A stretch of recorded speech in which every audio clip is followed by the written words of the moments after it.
السلام علیکم۔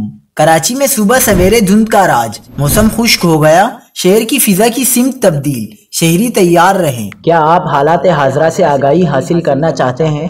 خبر کے پیچھے چھپے اصل حقائق جاننا چاہتے ہیں تو ابھی سبسکرائب کیجئے جلمل پاکستان کو اور ساتھ ہی گھنٹی کے نشان پر کلک کر دیں۔ آپ کو بتاتے چلیں کہ کراچی میں آج صبح سویرے جہاں ایک طرف دھند ہونے کے باعث حد نگاہ متاثر ہوئی، وہیں دوسری جانب دن بھر موسم خشک بھی رہا۔ کراچی شہر میں ہفتے سے پیر تک موسم خشک رہنے کا امکان ہے، خصوصاً اتوار اور پیر کو نمی کا تناسب 10 سے 15% تک ہو سکتا ہے۔ یہ ہوائیں کراچی میں اگلے 2 سے 3 دن تک چلیں گی۔ پیر کی شام سے کراچی میں ایک بار پھر سمندری ہوائیں چلنا شروع ہو جائیں گی۔